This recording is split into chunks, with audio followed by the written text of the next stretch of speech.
All that said, let's bring our friend Tone in. Big Sales, how we feeling today, sir? Great. Tone, you think this is a 1-year fix, the Eagles? Nope, not at all. Next question. Son, I'm kidding. But nah, it's not a. It's the furthest thing from a 1-year fix. We went through the roster and some of the cap situations yesterday. Let's just start with the running back position. You got one guy, and we're not even confident about him. So that's that. The wide receiver position. AJ Brown, Devontae Smith. After that, what? Nothing. The tight end position. Dallas Goedert can't stay healthy. We don't know what Grant Calcaterra is. He's so a that's dude. that. And then offensive line. Is Jason Kelce going to retire? Is he coming back? What's the plan at right guard? Is Steen the guy? Is Steen the guy? Is Cam Jurgens the guy? If Jason Kelce retires? So there's a couple unknowns at the center and right guard spot as of right now. I think Kelce does come back, though, if I had to bet on it. I think he comes back. I just got this weird feeling. But nonetheless, still unknowns at center and right guard. So that's that. D-line. Can this D-line get back to form? Can Jordan Davis play up to the level that we expect him to play? Right? Can Josh Sweat have a bounce back year? What's the contract situation with Haason Reddick and Josh Sweat? Will Fletcher Cox come back? You feel me? Yeah, no, I mean, all these questions. Linebacker. Enough said. Linebacker. The DB room. Would we not agree the linebacker group in Philadelphia could be the worst linebacking group in 32 teams in the league? It's the worst linebacking group in all of football. I'm counting college. The 154 squad. Now, That's funny. Okay. Obviously, I'm being hyperbolic, but still, the point is they suck. So I'll say this to you. I heard you say something earlier about Jason Kelce, and I loved it. And I kind of piggybacked off it. When he's going overboard about his love affair for Nick Sirianni, you were like, man, because to me, it sounded like a guy who's making a transition into being a company guy and then a guy in the front office. And he sounded like, to me, like he was a company message. Like when you hear one of those readouts that Howie Roseman reads to you when he gets a league message or they get a message from the front office.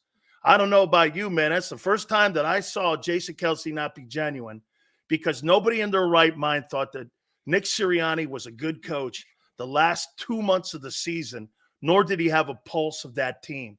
So when you say shit like that and you see what it is, I'll tell you something, Tone. When you make that transition from being a player, because you know why? I'll tell you the toughest transition you have. You have everything in your control when you're a player. You know why? You can go out and kick someone's ass. And you can that's where your world is. You get to kick someone's ass and make your statement. When you go into the real world, you got to compromise yourself. You got to compromise yourself because you can't use your physicality anymore. You've got to use more of your smarts. Mm-hmm. You got to use right words. This is always shit that failed. My transition was harsh. It was totally harsh because I used words I wasn't supposed to. Right. Okay? It was a hard transition for me. Mm-hmm. So when I hear a company comment and a company statement coming out of Jason Kelce, it really took me and took me off my heels a little bit because I was like, man, that's the first time I saw that guy not being genuine. Yeah, I did. It's funny. I didn't think about it in the way you did. My angle was, dog, we don't even know if you're going to be here or not. So how much stock can I put into your word about this man? But 2 days ago, he said he's not leaving the Eagles. Right. As a matter of fact, yeah, I think Rob brought that up earlier. When he said that, I was like, wait, so is he going to try to be more involved if he doesn't play? Front office. Right. So basically front office. So when you think about it from that perspective, it's very interesting, especially when you laid out the way you did. But overall, for me, my main premise was I don't even know if you're going to be here. How much of your word can I put stock in? I don't know if you're coming back. So that's where I was with it. I looked at it like, holy cow, here's Howie's new guy. I mean, because look, man, it's one thing to try to get and want to get into the management, and they want them. And by Of the course way, they do. I don't Of think it's course a they do. bad thing, but dude, don't hurt your integrity at the expense of the organization that constantly this past season hurt their integrity. You see, Yeah. you throw yourself into that pile of their lack of integrity, the way the coach lies, the way the GM lies, the way the organization never tells you the truth. Don't throw yourself into that because it kind of diminishes your integrity, in my opinion. And that's a guy that's built up 15 years of integrity in that town with his tough play, his great personality, how he is, his work ethic, all of that. You don't want to throw it away on guys who are constantly going to show you that when you work in the NFL, you're a liar. You have to be a professional liar. You're like a car salesman. It's like politics. You gotta be Completely like politics. gotta be a professional liar. My perspective is, Jason Kelsey a few times he said that, yeah, he doesn't think Nick lost the locker room. And whenever I hear a player say that, He did lose the locker room. I find that, me personally, I find it hard to believe that Nick Sirianni didn't lose the locker room where you guys went 1-7 in your final 8-game stretch. And at the end of the year, you didn't look like you wanted to play. And all of you, and I mean all of them, looked entirely disinterested. Looked like they were just ready for the season to end. Those gentlemen did not show up in that playoff game. A playoff game. They didn't show up in the games that mattered for the division. They didn't show up in the games that mattered for the conference. Each and every day and every week, Nick Sirianni is talking to the players, so on and so forth, meetings, film study, whatever it is. All these coaches are talking to these players. And that's the product. That's the result we saw on the field for the past 7 weeks. And I'm supposed to believe that Nick Sirianni didn't lose the locker room. Help make sense of that. You can't. Let me tell you, let me frame it like this. If you and I run a company and we have 20 employees and our goal is for our employees to reach a $1 million sales quota amongst all 20 of them, and we keep falling short of our quota, and I'm looking at these guys and I'm saying, why do we keep falling short of our quota? I'm delivering the message. I'm checking in. What's going on? I'm giving you guys the tools. I'm telling you guys what the answers are. Yet we're still not delivering on the quota. Either these employees aren't good enough, or whatever message I'm sending isn't resonating. So which the hell is it? Or, Tone, ownership is tolerating it. Or you know what people haven't realized? Maybe Jeffrey Lurie likes what goes on. Expand on that. What do you mean? Okay. He really hasn't changed but 1 year since he's owned a team, a direction with Chip. The rest of it has been status quo. And why would he change now? That's an interesting point. How about this? Take a look at the people that have been hired in the NFL. It's not that these guys are innovators. They're controllable. Every hire except Dan Quinn. Right. That's why I look at the NFL landscape right now and I say, is this an Eagles problem or an NFL problem? Boy, it made me think that too. I went like this. Holy shit, maybe Sirianni and the Eagles opened a can of worms here, along with the way Cleveland did with Stefanski and some of these other guys, and went with guys that they can control. You know, the only guy that got away with that was Sean McVay. I was literally about to say he's the only guy that got away with that because he made look. I think he's going to hire Ron Rivera as the coordinator in Los Angeles. Yeah, it's like you're right. Most of these organizations, they hiring these young guys, and they're marketing it, saying that, hey, these guys are young, out with the old, in with the new. Out with the old, in with the new. They're they're that's smart. Not what it is. Okay, all these guys that have been in the NFL for 15, 20 plus years, everybody's smart. It's a reason you're going for a younger candidate. It's the same thing in any business. If you have employees and they're old on the older end, and you're paying them a certain amount, what you're going to try to do is replace them with someone younger that you can pay less to do the same job. It's very simple. Common sense.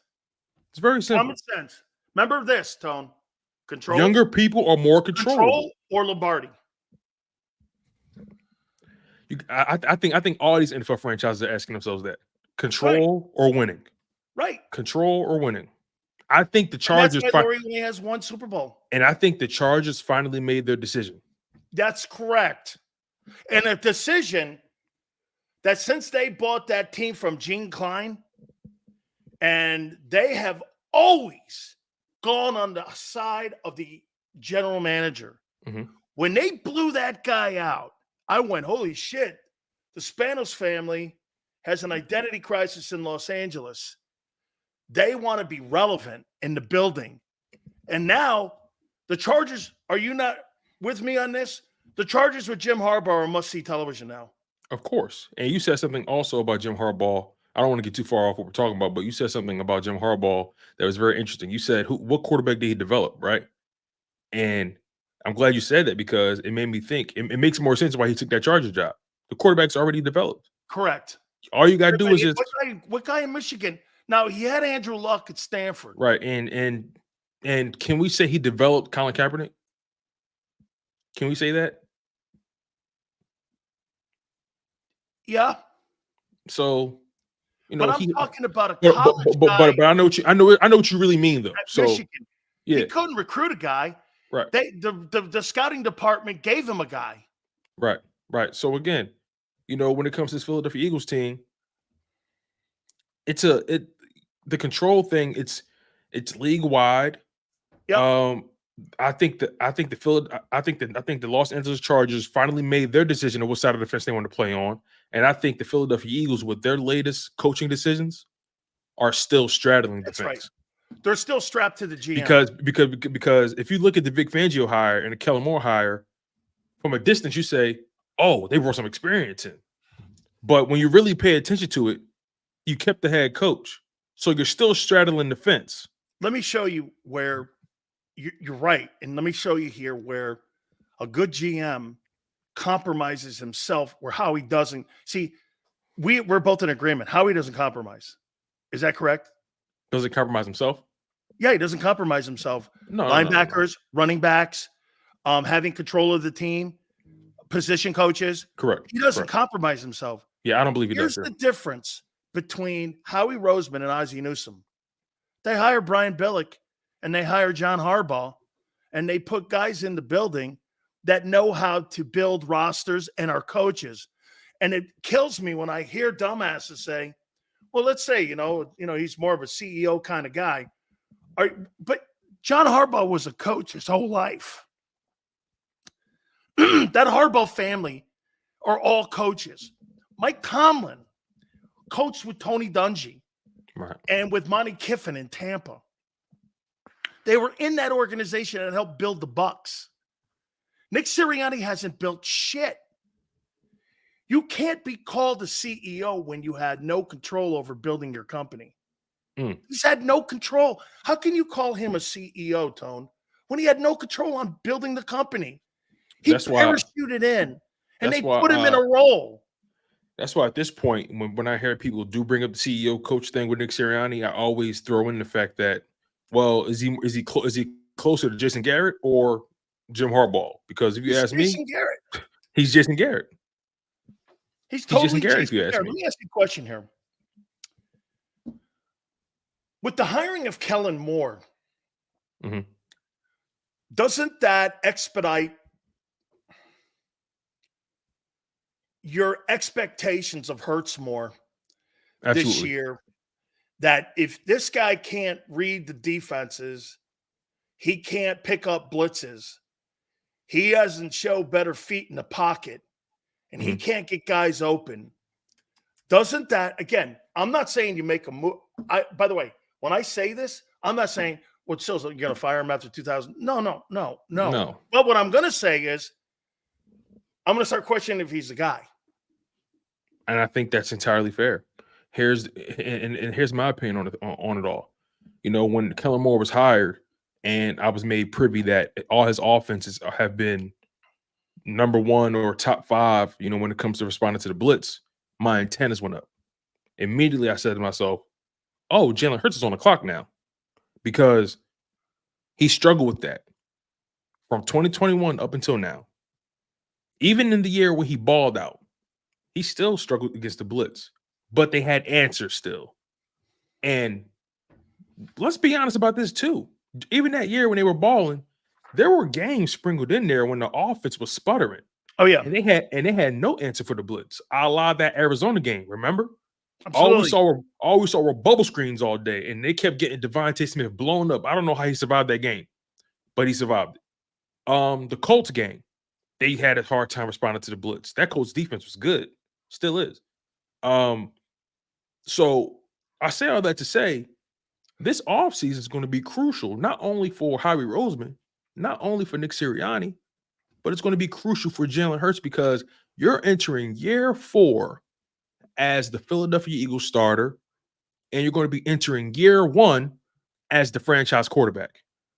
So I say that to say, if he continues to struggle with the blitz in 2024, we know who the issue, we know where the problem is. We know who has the limitations, because Kellen Moore has a proven track record of beating blitzes. And you hired the wrong guy. Then you hired the wrong guy also, because what you did was you moved them further away from 22. And also, we were talking to our guy, Chris Franklin from NJ.com, NewJersey.com. He covers the Philadelphia Eagles, does a great job. I appreciate him.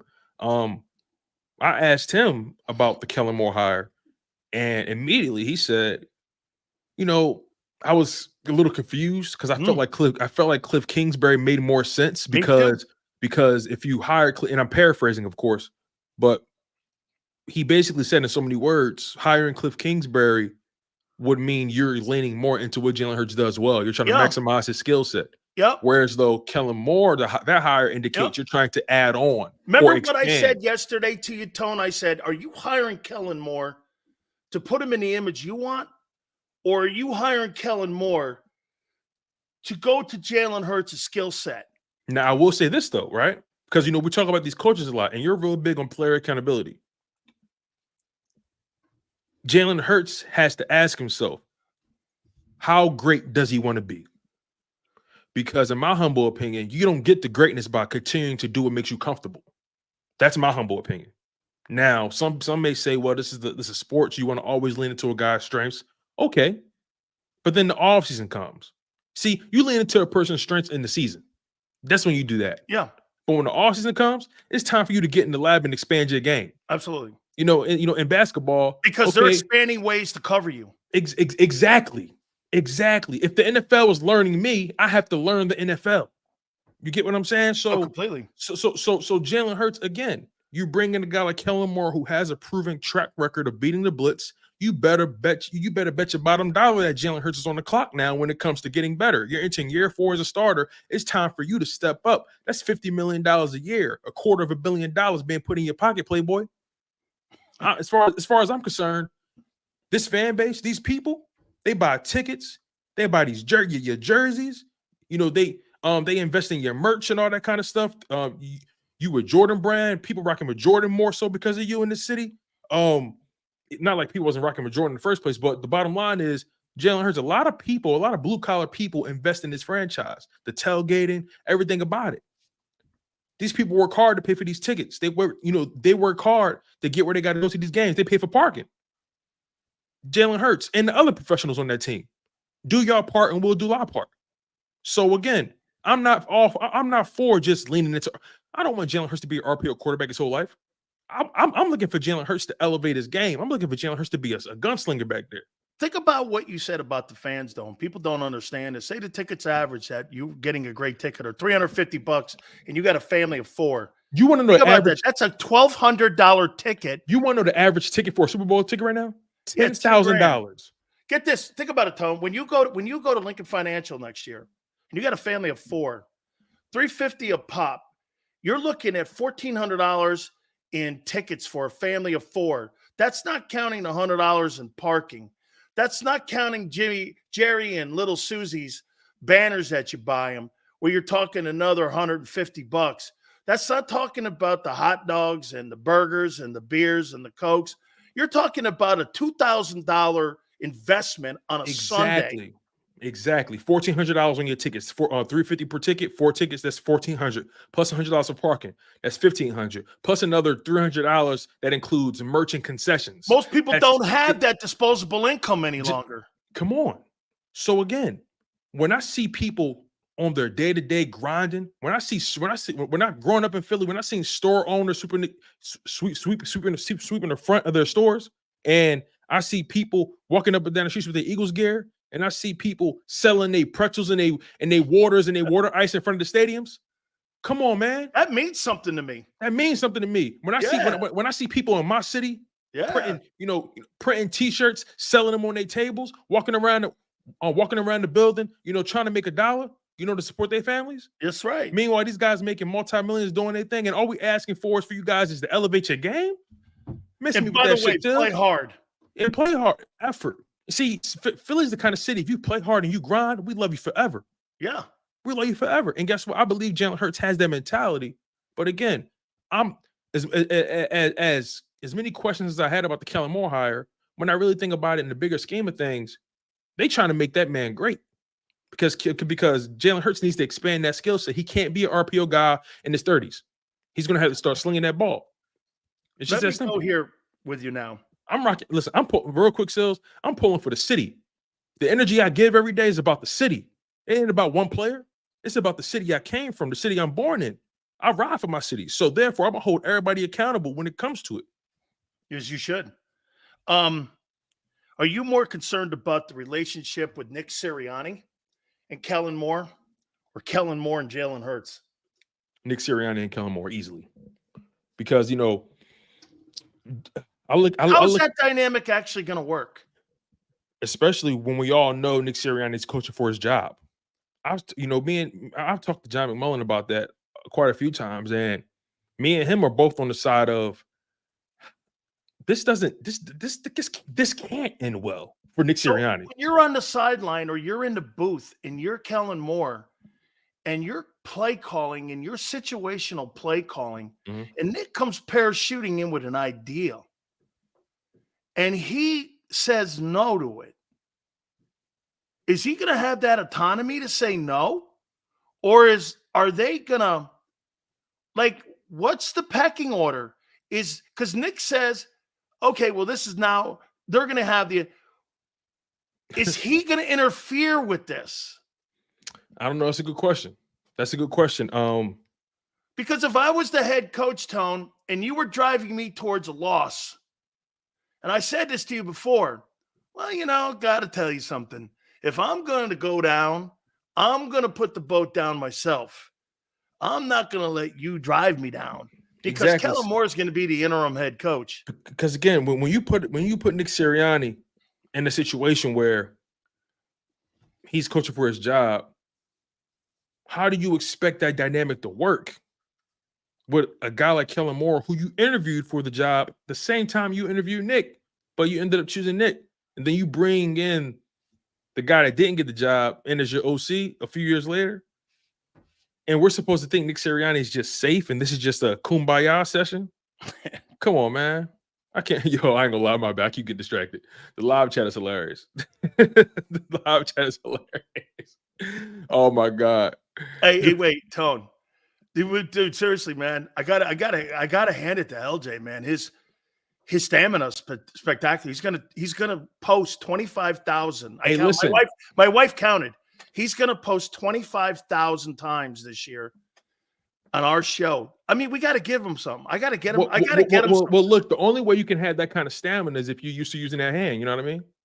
That's the only way. I hadn't thought of it that way, but since you go there, I get it. The only way you can have the kind of stamina that what is it, RJ or MJ? What is it? Or TJ? It's more BJ.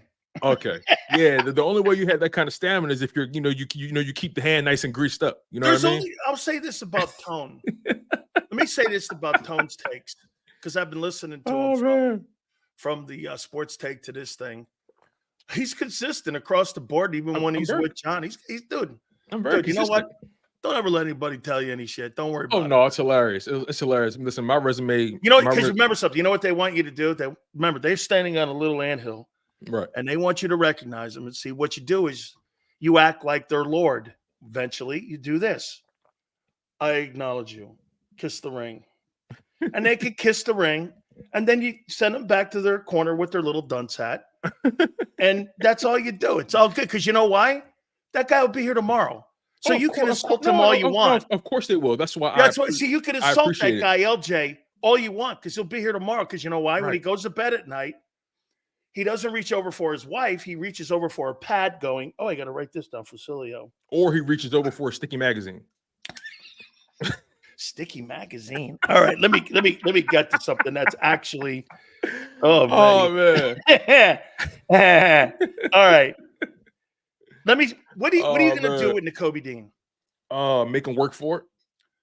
Simple as that. Make him work for it. Oh, and also I make sure he eats his Wheaties and eats his vitamins because clearly the calcium is low. And you know what? I might have him eat some of like Jack and the Beanstalk's beans or something too, man, because he needs to grow a couple inches too, man, because he's not quite the biggest guy on the planet. Or I might get him some high heels or something. I don't know, man. Some platform or something. I don't know, man. Wrap him in Dude, bubble wrap. You can't start him. Hell no. But they're going to. They honestly need to make that young man work. They actually need to make that young man work because there's no way.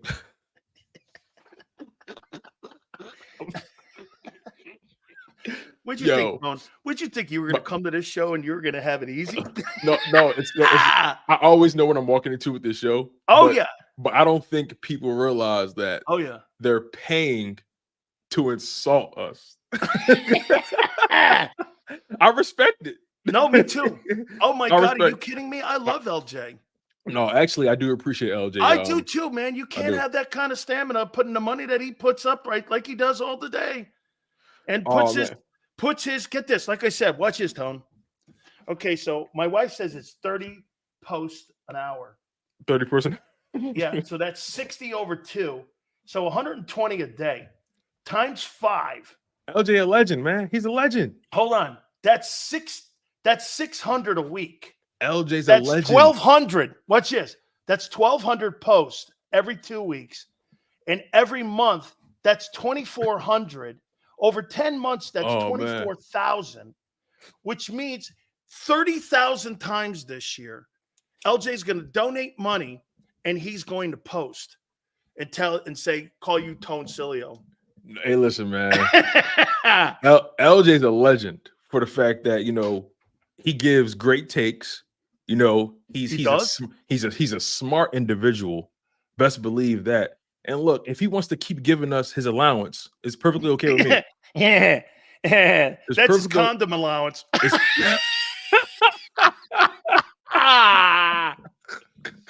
Listen, I'm totally cool with him giving us his allowance. I'm totally cool with it. What did you post though? What's this thing over here with the cap numbers here? What do you got? What do you got over here?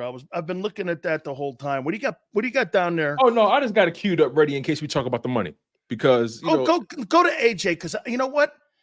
Hey, wait a minute. Tell me, wait, Tom, before you bring it up. Yes. Let me ask you this. Why has everybody got a shit cow with this AJ Brown talk? I don't know. Because people hear what they want to hear, I guess. Because if, I've been getting ripped about it, but I've been trying to make it clear to people. And I feel like I don't know how slow I need to say it. I don't want to trade AJ Brown. I don't want to trade AJ Brown this year or next. I don't want to trade him. But I'm looking at the Philadelphia Eagles as a team that has a lot of holes to fill. Like here, watch this. Yeah. Who do you think has a better roster right now, the Cowboys or the Eagles? The Eagles. I'm sorry, my bad. The Cowboys. The Cowboys do. Now, do the Eagles have a better offense? Yes, but they're top heavy. They're top heavy. And also, regardless if we think the Eagles got a better offense or not, who's getting the most out of their players? And it's leading to wins. Better roster across the board. Yeah. Well, look, hey, you're better probably in the D line than them, but not by a bunch. Not by a mile. They got better linebackers. That's not hard. Better safeties, better corners. Yeah. And you know what? I'll even go here. They got They're better deeper wide than us. receivers. They're deeper. Watch it. That they're deeper. They're deeper. Now, again, my contention was on the trading of Brown was, okay, look. But then there's a dilemma. Is Howie the guy? And I'm going to go into what I'm going to say here about what Nick Caserio did. Mhm. You see, the problem that you have with Howie versus Nick Caserio, who's the general manager of the Houston Texans. Do you know what the glaring difference is between those two guys? No, what is it? Nick Caserio is not a capologist. He's a personnel guy. He comes from the personnel department. That's why when you look at the draft choices that he brought in to the Houston Texans this year, he's a football guy. He hit on all those things. Brought all the talent into New England Mhm. when he was up there and took over for Scott Pioli. Howie is perpetrating himself or portraying himself as a football personnel guy. I said it earlier. He needs to know his limitations. That's my. And that's okay. I don't know why he feels like. Do you think he'll ever get to that and go, let's bring someone in on the pro. You see, they changed the whole coaching staff. You know what they should have changed, Tone? They should have changed who's in charge of your college scouting. Here's the thing. I'm willing to argue this. I'm willing to argue that the Eagles scouting department isn't the problem. I think whenever they send their information to Howie Roseman and they go through it and the scouts say, look, these are the guys that we think you should prioritize. You think he vetoes it? Without a doubt. I honestly think he gets the list of players. Perfect example, Jalen Reagor. How do you justify drafting Jalen Reagor over Justin Jefferson? How? One player had one of the most historic college seasons we've ever seen. One guy did not. And you drafting him ahead of him? You know what? How do you justify it? When I look at positions like that, and this is going to be a really big draft for these guys, I totally look at conference, school history, who's been in the league. That's like Clemson, Ohio State, LSU, Bama, Georgia, Oregon. You look at programs like that and you go, man, those people put wide receivers in the league. Right. I'm not drafting a wide receiver out of TCU. TCU? Can you name me one other guy in the history of TCU that was a wide receiver that was drafted in the first round? I can't. That was great in the league. The Chargers drafted that wide receiver out of TCU last year, Quentin Johnson, and guess what? He's a drop machine. Dude, I would never draft anybody out of that thing. Not a wide receiver. So I look at that and I go, so what was the redeeming thing that you saw over Reagor over Jefferson? Is it because you thought Jefferson played with Burrow and all them guys and those guys? That's not a bad thing. It couldn't have been physical traits. It couldn't have been. I mean, you see what he did this year? He got hurt most of the year. He had 12 games. He had 1,100 yards. That's insane.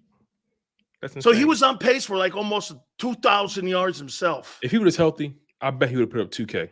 Yeah, absolutely. So Tone, going into this and building this defense up with Fangio, I said this. You don't have to be spectacular at any level. You can be good at every level to give you a really good defense. What you can't have is you're shitty at all of these.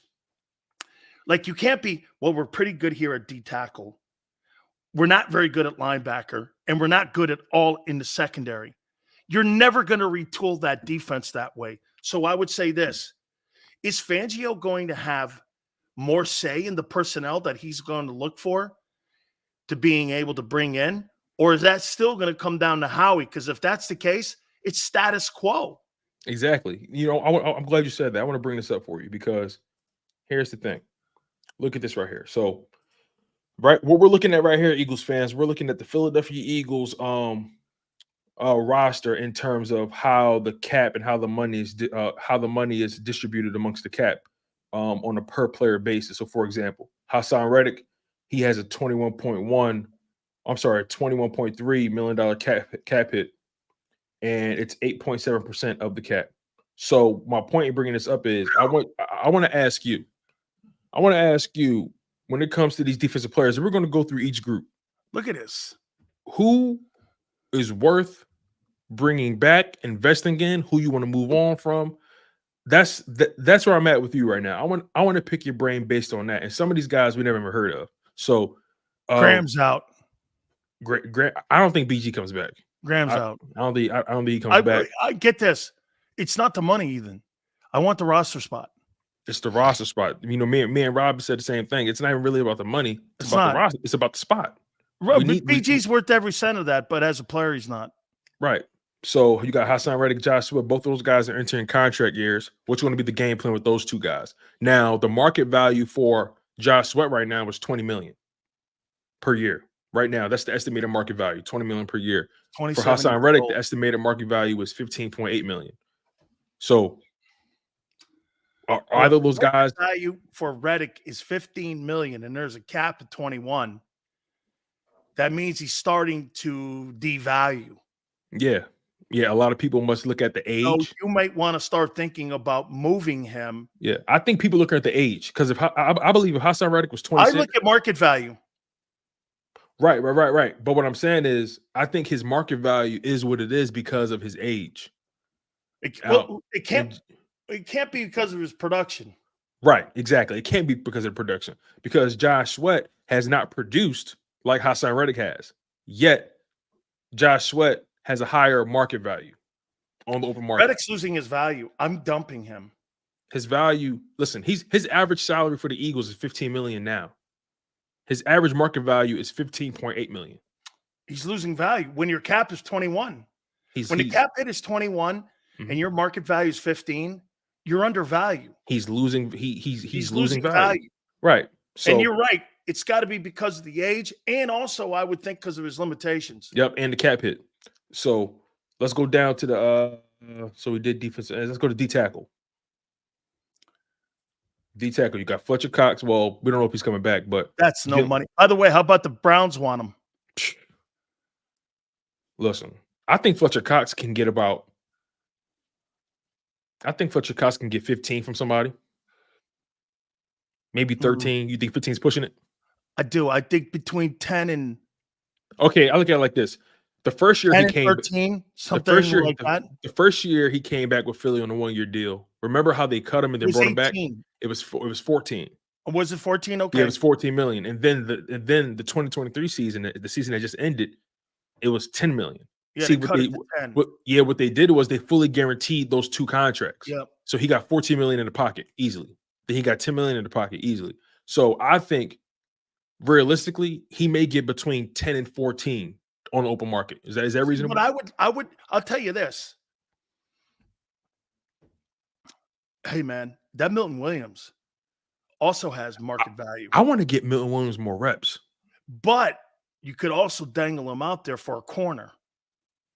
Because let me tell you something, a team like Dallas Cowboys or a team like people that are always looking for interior D tackles, you'd want to move them to the AFC. Right. You wouldn't want to keep them in the NFC and especially in the NFC East.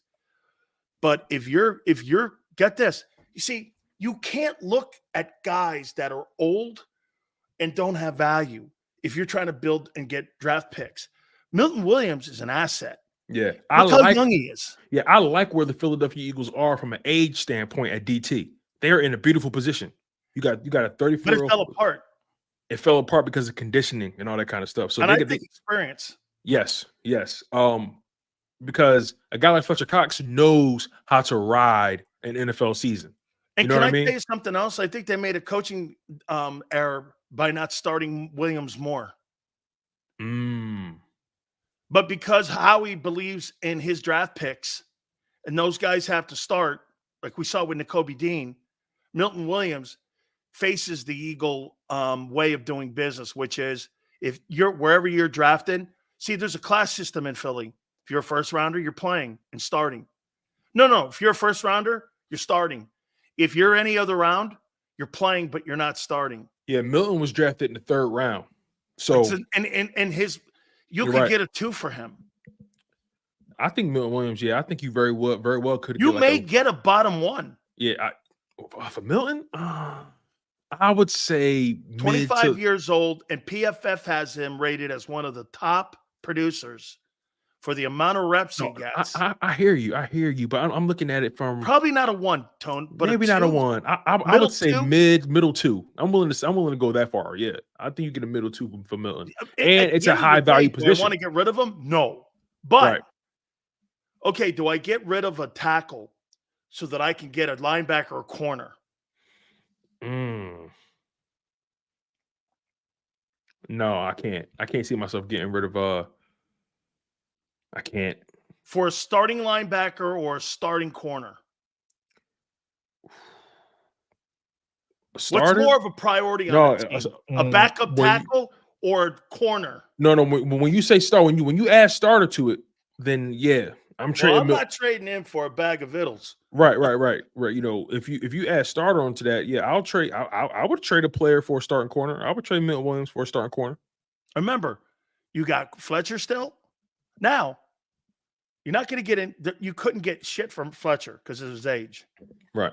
Okay, you're not getting anything. Williams is the guy, but Williams is going to be your swing guy. So are you looking at him as, see, the Eagles don't see him as a starter. They see him as their swing guy. Mm-hmm. Okay. If you're Milton Williams, when's my contract up? Do I even want to stay in Philly? Milton Williams, his contract. Oh, wow. Milton Williams is actually entering a contract year. So they're going to have to make some decisions. Let's look at this. He's not staying in Philly to back up those two. It's no way he can. It's no way he ends up. They're not going to be able to pay him his value. So I think Milton Williams that How ride about might this, end. Tone? Do you agree? If Milton Williams went on the open market in free agency, someone would pay him $15 million. So look at this. These are the Philadelphia Eagles free agents heading into the 2025 offseason. So next offseason, these are going to be free agents. You got Hassan Reddick, Josh Sweat, Kevin Byard, but I think they're going to cut Kevin Byard this offseason. So Hassan Reddick, Josh Sweat, Avonte Maddox, Jake Elliott, Landon Dickerson, Milton Williams. Dickerson's going to be a $20 million guy. Yep. LaRaven Milton's Clark. going to be between 10 and 15. The rest of those guys, nobody's. Right. A bunch of these guys are rotational tackles and guards. Kenny And Gainwell, I could give a shit about. Right. Marlon Tuipulotu, they might re-up him because he's yeah, a cheap. He'll be a cheap guy. Reed Blankenship, kind of Isaiah okay. Rodgers. These are a lot of guys they use. A bunch of practice squad guys. Yeah, these are a lot of guys they use. So they're going to have to really decide how they're going to make this work. You think that roster's deep? Not deep enough. No, not deep enough at this point. Because when you look at it from top to bottom, you can go every position and say, wow, they need bodies here. They need bodies there. They need bodies at receiver. They need bodies at running back. I think they need another tight end. I think they need another D tackle. They need another veteran. I think they need another edge rusher. They need a linebacker. I think they need 2 edge rushers. They need a lot. They need a lot. That's why they have to draft well. Look at those names on free. I'm like this. Man, those names are like practice squad guys, some of them guys. Right. And where's the depth of the team? And again, look, when you're talking depth, there's a reason they're backups. I get it. And you know what? People don't realize half the league is undrafted players for a reason. Right. Because you've got to balance your cap. Of course. Now, let me ask you this real quick. At the end of the day, you look at it and you're like, man, this is not just the defense. You have so much that you need multiple draft picks and money. They have done such a poor draft. This is how I feel now after seeing all this. Their drafting poorly has caught up. Yes, it has caught up. That's exactly what it is. And it's caught up financially. Yep. I was talking to Rob Ellis about this earlier. If you want sustained success, you can't keep build it through the draft, building your team through free agency. We brought up, I'm so glad we're here. I even went as far as to say that Super Bowl that we won in 2017, that window that we all were talking about, it was fiction. It was fool's gold. Yeah, because when you really look at the way that roster was built on both sides of the ball, that team was comprised of more free agents than anything. But that 17 team was built exactly like the 22 team. Correct. But the only difference It's is not sustainable. they had more. I think the 22 team had more drafted guys on offense. They did. But I think in the huddle, if I'm not mistaken, in the Super Bowl, Tone, I think the only guy that wasn't drafted was AJ. It was AJ. Look, listen to this, because I looked it up. Alshon Jeffrey, not drafted. Alshon Jeffrey, not drafted. Torrey Smith, not drafted. I'm naming the players off the 2017 Super Bowl team. Torrey Smith, not drafted. Malcolm Jenkins, not drafted. Was that kid Wisniewski? Stefan Wisniewski, not drafted. Brandon Brooks, our star right guard, not drafted. Even Jason Peters, an Eagles legend, not drafted. Who else? Timmy Jernigan on the D line, not drafted. Chris Long, not drafted. Nigel Bradham, the linebacker we had, not drafted. The cornerbacks, Ronald Darby, not drafted. You know what I'm saying? So why do you think that is such Jay Ajayi, not drafted. LeGarrette Blount, not drafted. Why do you think that's such a major? Because it's not changed since the Super Bowl.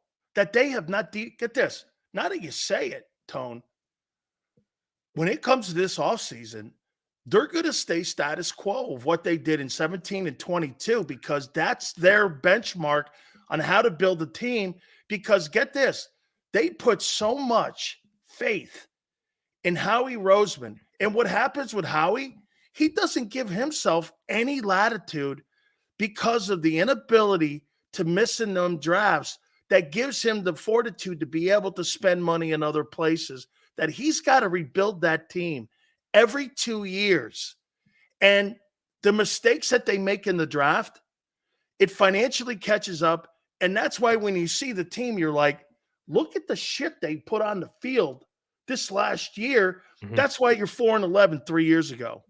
Exactly. So, I look at this team and I say, wow, the Eagles, if I've been forced to really look at this team objectively as of late, and I've been going deeper into the history books over the past few years since that Super Bowl about how we've been doing business.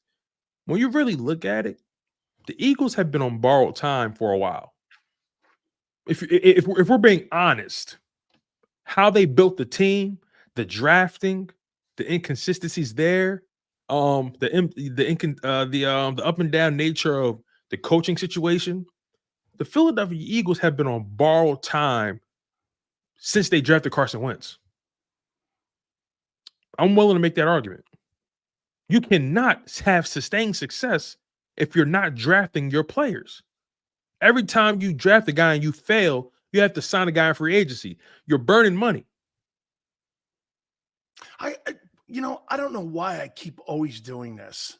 And to some people's points in here, you're right. It just seems to me that Jeffrey Lurie sat in his owner's box or in his castle, and he went, do I go Howie or Doug? I think Doug would have built the team for longevity, and that's what he probably had a cow with, because you got to think, if you're a head coach in Philly, you're never going to get the same team year after year. The further away we get away from that Super Bowl, the more I say to myself, I think we chose wrong. Get this. Think about it, though, Tone. If you're a coach like Sirianni or anyone that comes in here now, you're never going to get the same team year in and year out. And I know that could be said about a lot of teams in the league, but your core guys, your rookie core guys, you don't have any. You don't. I mean, on defense, you don't have a Devontae Smith over there. We don't have a. No, you're right. You're right. I almost said we don't have a Landon Dickerson on that side, but I was about to say we got Jalen Carter on that side. But to your point, they don't really have. He becomes a leader and gets his ass in shape too. That's another thing too. So we're banking on. See, that's the thing. On the defensive side, it's a lot of unknowns still. Even with the talent at DT, it's still some unknowns. Will Jalen Carter continue to live up to expectation? Can Jordan Davis, lay off the hush puppies? You know what I'm saying? Like there's a lot of unknowns on that defensive side. I asked Rob earlier, who on that defensive side really is a core guy? A core guy. And me and him was scratching our heads like Jalen Carter, Jordan Davis, maybe? Like, Josh Sweat, we don't know because his contract is pretty much up after this season coming. It's Do we agree the biggest miss and the biggest person that they missed this offseason is Steichen? Player, coach, because you know why? Your quarterback regressed, your offense regressed, and get this, you put up numbers. How can you contradict it like this? They were like 8th and 9th in scoring or something like that. Yeah. Every receiver pretty much down the board had career years or career numbers in certain categories. Right. The quarterback had career numbers in categories. The back did too. And yet you looked at it and you went, we fired the entire coaching staff on offense. And even the defense, and you win 11 games, you fired the entire coaching staff. It just, man, it doesn't feel right. Have you ever seen anything like that where you win 11 ball games and you've won 25 games in 2 years and you fire your entire staff? I think, no, I haven't. But I also think it was how they got to that point, right? See, that 11-6 record wouldn't have been a problem. See, the Chiefs' 11-6 record looks entirely different than the Philadelphia Eagles' 11-6 record. You want to know why? Because they never lost 5 games or 4 games in a row. They had spots and sprinkled in there.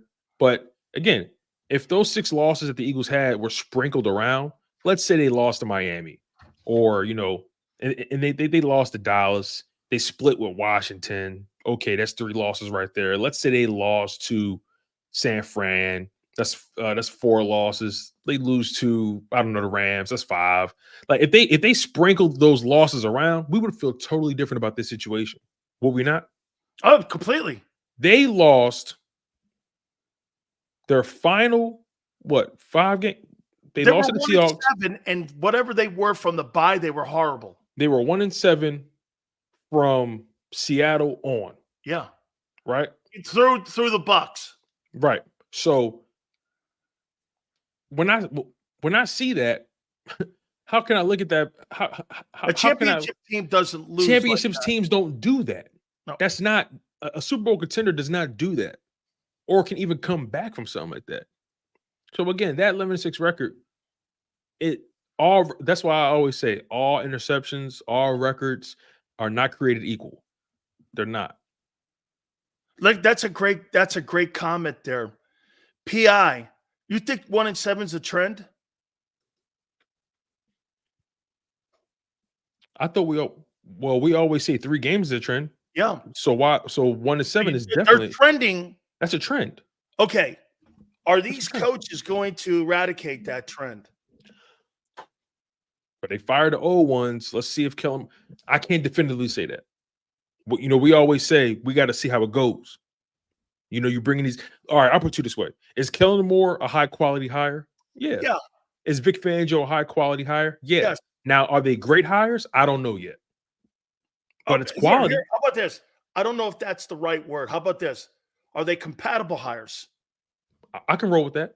Because do they fit with what they do and what you want on both sides of the ball? Because remember, Tone, you could be a great coordinator in Baltimore and a shitty one in Chicago because of the personnel and the way they do business above you. All of this has to be taken into consideration. When you go, I'll take Bill Belichick. Well, how is that going to work? Because Bill showed you. Well, I'm not walking into a place where you're telling me and giving me shit that I don't want and I don't need. That's not going to work for me. So I'd rather not have the job. And Bill Belichick and Vrabel are right, and Carroll are right to do that because you know why? You're not going to feed into my failure if there is failure. I'm going to fail on my own accord here. And those guys, like you said, have Carroll and Vrabel and Belichick. Do you notice? Those guys have built the equity up to say, fuck you. That's why I think do that. That's why I think those OCs that were going to get jobs like Slowick and Gerard Johnson, and what was the other guy that was Ben Johnson, right? Yeah. I honestly think that, okay, sure, was it about money? Maybe, but I think the real gripe was, I'm not going to sacrifice my reputation that I'm trying to build if you're not going to allow me to fall on my own sword in this, in this situation. Can I tell you what Chris Spielman told me about Johnson in Detroit? What happened? Okay, Chris Spielman's one of my closest friends. He works in management with the Lions. And this is what he said. He goes, was it really about money? He goes, yeah, he asked for $14.5 million. It wasn't 16. And I go, well, I'll pay Harbaugh that because he's 44-19 in the NFL. Mm-hmm. Went to a Super Bowl. You pay that because you want that. He goes, however, he put that number out there for this. You know why? And it was smart and brilliant by his agent. He wanted to see who was going to take it seriously. Correct. If Washington was going to pay him that money, you're not paying him that money to bring him in to be a figurehead head coach. Exactly. You're bringing him in to give him a lot of say. Dan Campbell gives him a ton of say, and he runs that entire offense in Detroit. And so he threw that number out, Tone, not to be an asshole. Right. He threw that number out to see if Josh Harris and them were serious. Hey, if you're really serious, you'll pay that. Right. And I think that's a great approach, especially if you value yourself. Exactly. You know what it is? Like that. Because you got coaches out here that would just take any head coaching job because they want to be a head coach. And guess what? These new what I took from it is, again, it'd be different if it was just one guy. It was three guys: Gerard Johnson, Ben Johnson, and Slowick. They all those guys were hot names, and they decided to go back to their respective organizations. I look at it like this: I think these new coaches or these new crop of young guys are saying, no, fuck the trend. These owners are not going to control my destiny. You know, I think that I think this was a microcosm of these guys fighting back to the system that, you know, that we're talking about, that these organizations value control more so than actual production and winning. You don't think John Schneider in Seattle is giving up control of personnel with the job that he's done in retooling that team since they got rid of Russell Wilson for a guy like Dan Quinn going, Dan Quinn wanted to say, and he's like, not going to be. And then they just had Pete Carroll. Like they don't want to go back to that. Yeah. Well, Dan Quinn would have been Pete Carroll 2.0. Right. Exactly. So, but my point is, like, they moved over from Pete because obviously they felt like they wanted to go in a different direction philosophically when how their front offices ran. And I think all these young head coaches are saying, look, ownership, front office, say what you want. You want me to coach and fix this team or not? Because you're not going to bring me in here and I have no say so of what's going on, and then you're going to fire me when things don't go right. I think these new coaches are fighting back. Can I tell you why there were more defensive coaches hired than there were offensive coaches this year? I heard you guys talk about this. Yeah, why do you think? Yeah, me and Rob didn't really figure out why. We were kind of offense was down this year. Scoring was down. Offense was down this year. That's a good point. I didn't think about it like that. Okay. That's possible. And so you didn't see a guy, they didn't have a 5,000-yard passer this year. That's true too. Okay. So what you had was, Tone, you had defensive guys catching up with these big-time quarterbacks. And these big-time quarterbacks, all of them struggled at particular times of the year. Josh Allen struggled. Mahomes struggled. The only quarterback we probably could say really didn't struggle. You know why? They didn't have a book. They didn't have a book on them. Correct. That's why the follow-up season is going to be interesting. You bet. You know what? And that's why he really flourished. Who the fuck is this guy? Okay, you didn't have film on him. That's a little bit about Hurts last year too. But here's the difference. You didn't have film on him. But here's the difference, though. Jalen Hurts, he gave you a full year of film in 2021. Same coordinator, it blew the coordinator's minds and how much he developed. And then in 2022, right? So then in 2022 was the breakout year. So by that logic, right?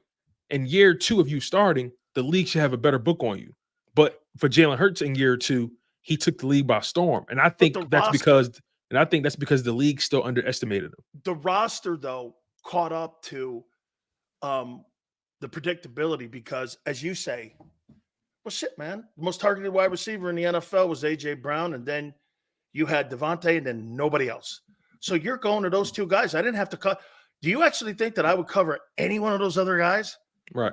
Dude, I wouldn't give a shit You know about what's it. so So you crazy? became predictable in that. The Eagles didn't even have like that. That's what's so annoying about the Philadelphia Eagles. They could have avoided this, Completely. but they leaned into being predictable and made it easy for the league. The league should have never caught up with them. No. Should have never. But they made it easy because Nick Sirianni didn't evolve the offense. And here's what you have with management too.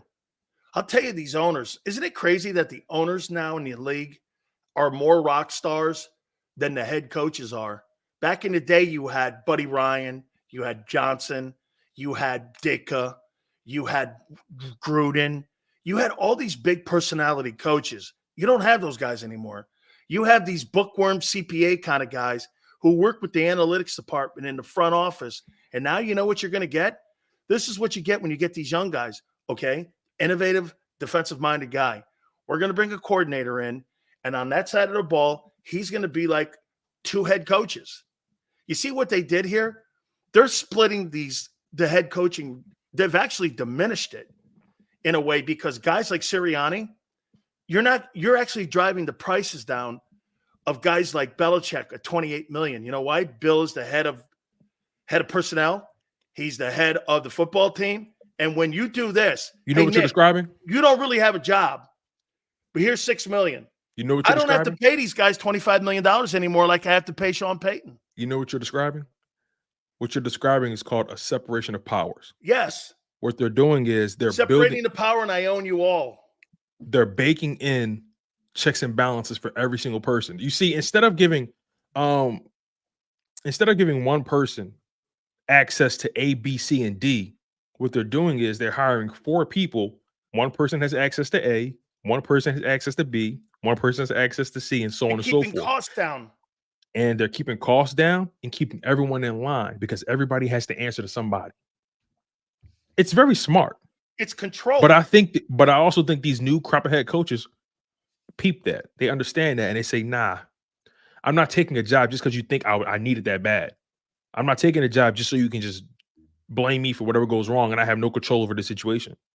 You see, So- these younger coaches are from that environment. They're from that environment. Vrabel and Carroll, And they see it. they've worked in it and they came from it because they've worked with analytics. They've worked look at the Rams and look at Raheem. Raheem was given total autonomy of the defense by Les Snead and Kevin Demoff with the Rams and with Sean.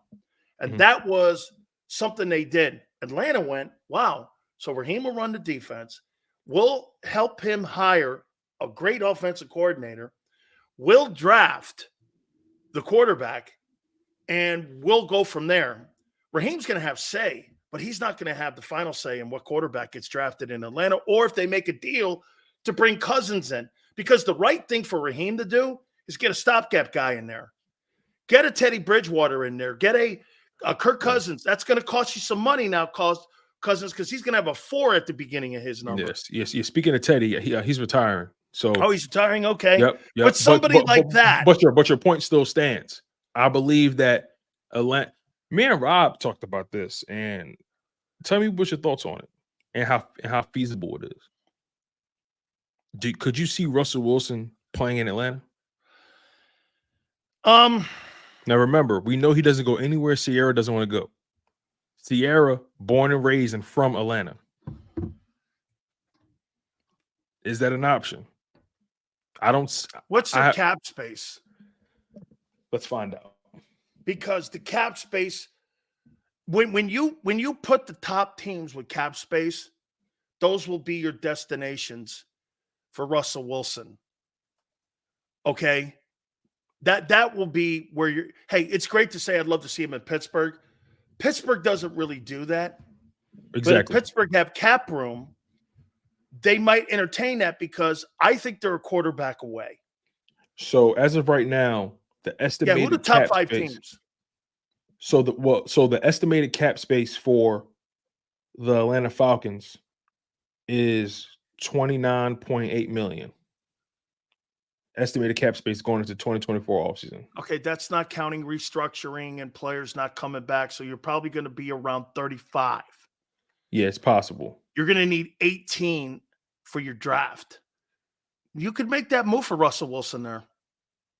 But does that give him a chance to win? It's a shitty division. You're in the NFC. You're back in the NFC. Mhm. Is there a better option? What's another team with a big cap space?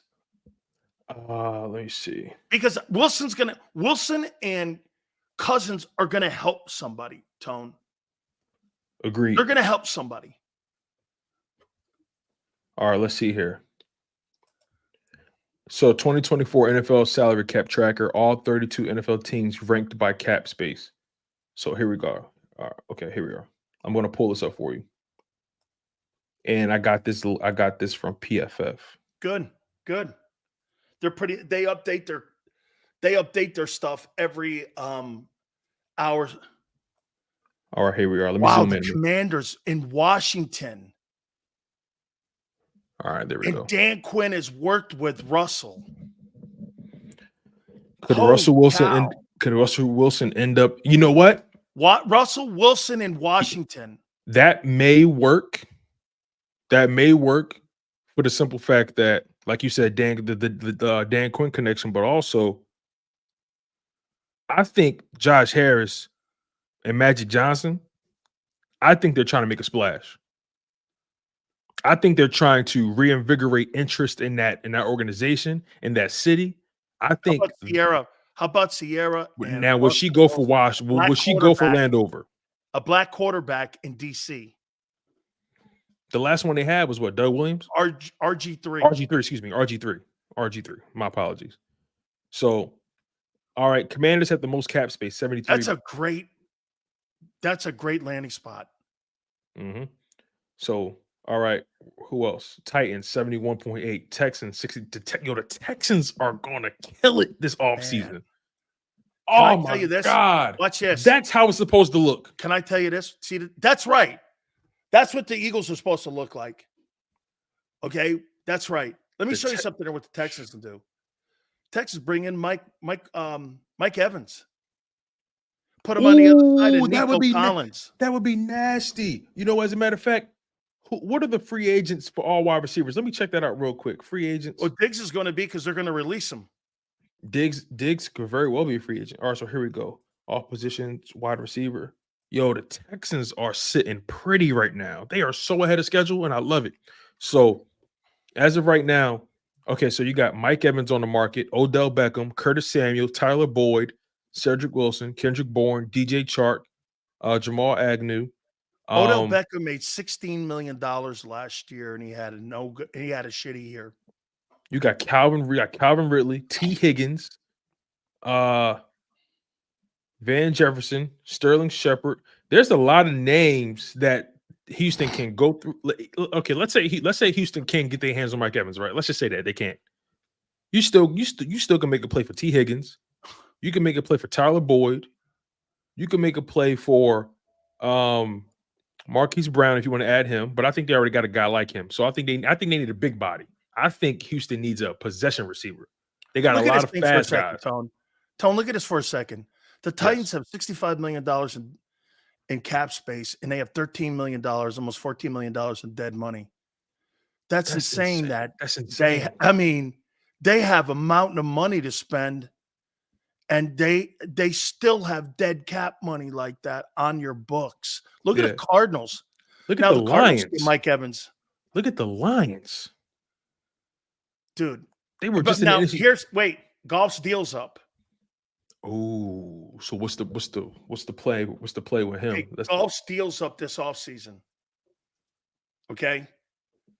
And do you believe they bring him back? Oh, you're right. He's going to be an unrestricted free agent. How much money are you paying Jared Goff? How much money am I paying Jared Goff? Okay, so right now he's making. Am I paying him more than Jalen? Okay. Jared Goff has an average salary right now of $33.5 million. That's the deal that they signed back in the Wednesdays. Right. I think Goff is going to get a minimum 45. 45 for a guy who's thrown for $4,000 in the last 6 years, 30 touchdowns, turned around Lions football. I Well, that's don't why. know. Well, I that's think why. That's why I said minimum, a minimum. But I think he can scratch 50. He can scratch 50. you'd pay Kyler Murray more than him. Would I? No, because golf has shown an ability to win. So Daniel Jones will make more money than Jared Goff. How much is Daniel Jones making? 47? 40. 40? Oh, then I think golf is going to make okay. If Daniel Jones making 40, golf got to make 50. So when you think about it that way, actually, let's look at the market value here. The estimated, wow, really, Spot Rack? So this is going to shock you. Apparently, Spot Rack or Spotrac, however you want to describe it, they have an estimated average annual salary of $37.4 million for Jared Goff. That number seems like it should be higher, doesn't it? How old is he? 29. Okay, tell me how much. Can you look at Kirk Cousins on what they say his market value is? Yeah, sure can. 37 million for Jared Goff. I'm doing that all night. Sure will. Okay, so Kirk Cousins. They have his estimated market value at 39.3 million annually. 39 million annually. And Jared Goff at 37 annually.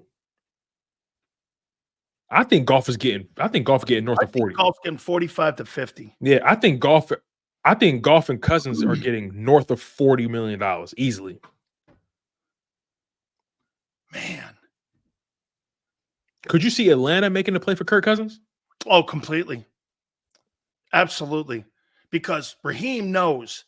Raheem had a shitty quarterback in Tampa, and I told him, I said, dude, you hung your hat on the Kansas State kid. There was a guy, I forget his name, and he had one decent year his first year, and I go, I don't know. They drafted him in the first round. I did the draft show for the Bucks from Raymond James. I had the kid, I forget the guy's name they drafted in the first round, and Raheem had him. And Raheem goes like this. The kid, he goes, yeah, he's got a lot of growing up to do. And I was like, I saw a lot of good things, but I didn't see a lot of good things. Right. And he needed to really have Josh Freeman. That's it.